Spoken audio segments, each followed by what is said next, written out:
Hi children, welcome to Vedas online classes. In the last class, we already discussed information about the barter system. So, do you know children, barter system means, so the things are exchanged without money is called barter system. And also discussed things exchanged with money, and also evolution form of money. So many rulers introduced different types of coins.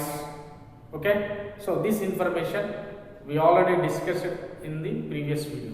Today we are going to discuss about the paper money and emergence of banks. Paper money, present day we are used paper money and also banks.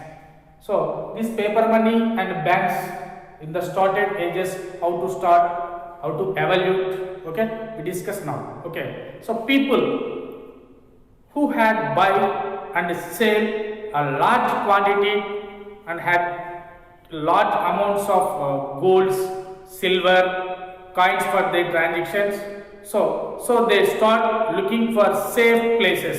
Okay, so మరి ఈ business చేసేటువంటి traders మరి వీళ్ళు business చేయాలంటే ఇప్పుడు మనకి gold coins వచ్చాయి, silver coins వచ్చాయి.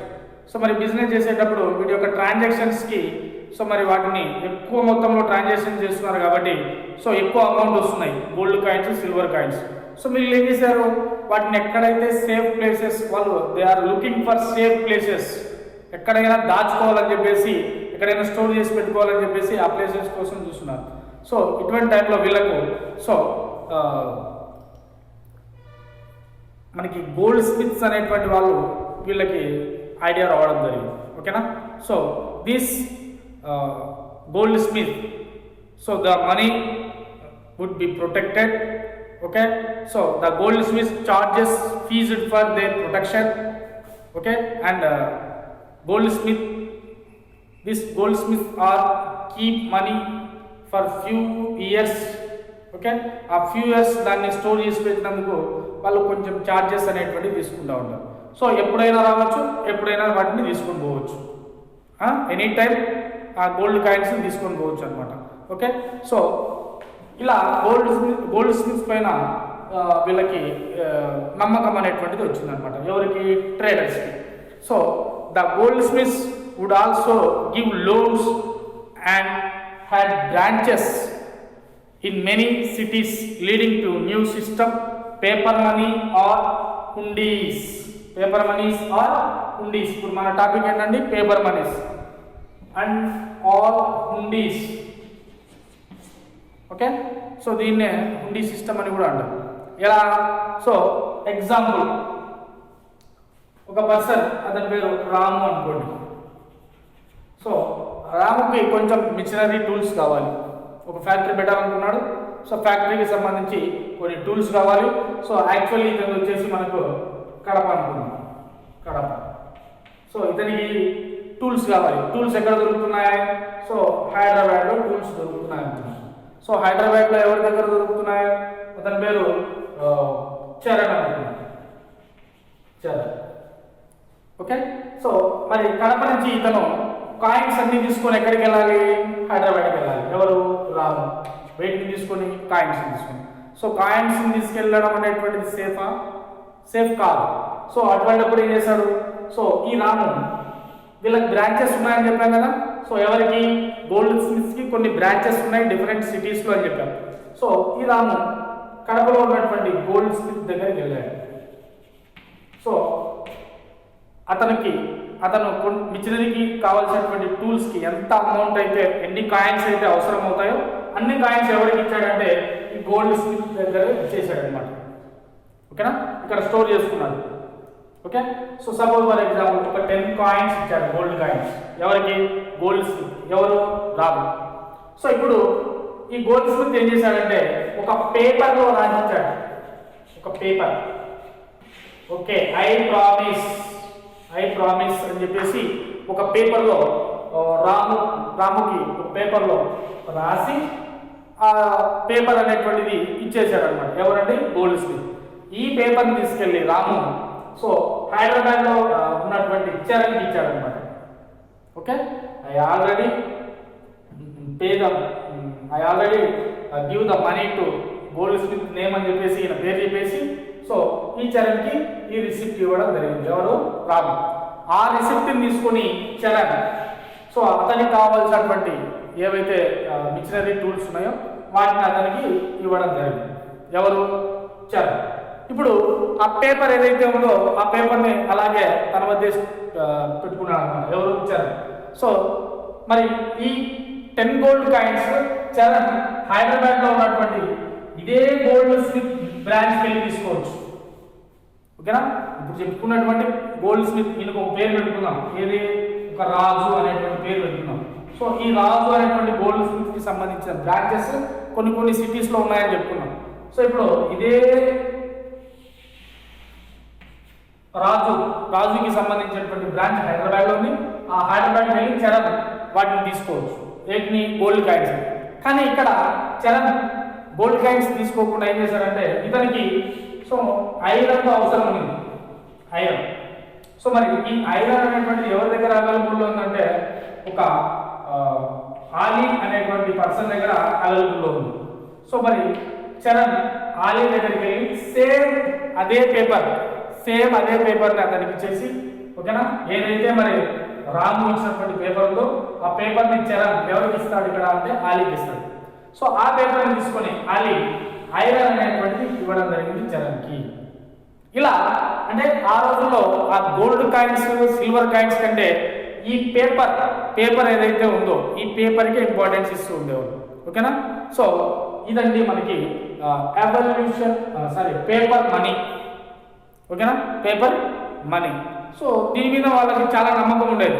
ఓకేనా? ఎందుకంటే రిసిప్ట్ ఉంది కదండి, ఆ రిసిప్ట్. సో ఇప్పుడు అలీకి మనీ అవసరం ఉంది. ఓకేనా? ఇతన్ని చెన్నై అనుకున్నాం. చెన్నైలో ఇదే రాజుకి సంబంధించినటువంటి బ్రాంచ్ చెన్నైలో ఉంది. ఆ చెన్నైలోకి వెళ్ళి ఆ పేపర్ చూపించి అలీ ఆ 10 గోల్డ్ కాయిన్స్ అనేటువంటివి తీసుకోవడం జరిగింది. ఓకేనా? చూడండి ఎక్కడెక్కడ ఎక్కడ చెన్నై. సో ఇక్కడ నుంచి అక్కడికి ఈ పేపర్కు ఉండేటువంటి ఇంపార్టెన్స్ అలా ఉండేది. ఓకేనా? So in the early banks of India such as Jagadish Sethus, ఇవి ఎర్లీ స్టేజ్లో ఉన్నటువంటి paper money. So next early స్టేజ్లో ఉన్నటువంటి బ్యాంక్స్. సో జగదీష్ సేతూస్ ఎక్కడ ఉన్నది ఇది? So West Bengal. So next అంటే ఈ బ్యాంకర్స్గా పనిచేసేటువంటి పర్సన్స్ ఇంతకుముందు. ఓకేనా? ఇంతకుముందు బ్యాంకర్స్గా పనిచేసేటువంటి గోల్డ్ స్మిత్ అని చెప్పాం కదా. సో వాళ్ళ పేరు అండి గోల్డ్ స్మిత్స్ ఉన్నారు కదా వాళ్ళ పేరు. ఓకే. సో జగదీష్ సేత్ వెస్ట్ బెంగాల్, ఈయన కూడా బ్యాంకర్గా పనిచేసేవాడు. నెక్స్ట్ షా ఈయన వచ్చేసి మనకి పట్నా బీహార్. అండ్ అరుణ్జీ ఈయన వచ్చేసి మనకి మహారాష్ట్ర, గుజరాత్, సూరత్. ఓకే. నెక్స్ట్ చెట్టియార్స్ ఈయన వచ్చేసి మనకి తమిళనాడు. వీళ్ళు మెయిన్ బ్యాంకర్స్గా ఉండేవాళ్ళు ఆ రోజుల్లో. ఓకేనా? సో ట్రేడర్స్ దగ్గర నుంచి గోల్డ్ కాయిన్స్ తీసుకోవడం. సో వీళ్ళకి ఇండియా మొత్తం బ్రాంచెస్ ఉండేవి. సో ఆ గోల్డ్ కాయిన్స్ వీళ్ళు తీసుకోవడం, కొన్ని రోజులు స్టోర్ చేయడం. ఈలోపు ఎవరికైనా అవసరమైతే లోన్స్ కూడా ఇస్తూ ఉన్నారు. ఇప్పుడు చూడండి, రాము గోల్డ్ కాయిన్స్ కొన్ని స్టోర్ చేసి పెట్టుకోవాలనుకున్నాడు, 100. సో వాటిని జగదీష్ సేత్కి సంబంధించినటువంటి బ్యాంకులో దాచుకున్నాడు. సో ఈ జగదీష్ సేత్ ఏం చేశాడు, వాటిని ఎవరికన్నా లోన్ అనేటువంటిది ఇవ్వడం జరుగుతూ వస్తుంది. ఓకేనా? సో వీళ్ళు ఎప్పుడైనా అడిగితే రామునే కాకుండా ఇంకా ఎవరైనా స్టోర్ చేస్తారు కదండి, అలా వాళ్ళ మధ్యనే డిస్ట్రిబ్యూట్ చేస్తూ ఉండేవాళ్ళు. ఓకే. అలా స్టోర్ చేసి పెట్టినందుకు కొంత అమౌంట్ అనేటువంటి తీసుకుంటూ ఉంటారు. ఓకే. సో ఇది ఎర్లీ స్టేజెస్లో ఉన్నటువంటి bankers and paper money importance. So ఇలాంటి సిచ్యువేషన్స్లోనే మనకు యూరోప్లో ఈ ట్రేడర్స్ మధ్య ఒక కాన్ఫ్లిక్ట్ అనేటువంటిది రావడం జరిగింది. ఓకే, సో ఆమ్స్టర్డామ్ అనేటువంటి పేరు ఒకటి ఉందండి యూరప్లో. Okay, Amsterdam.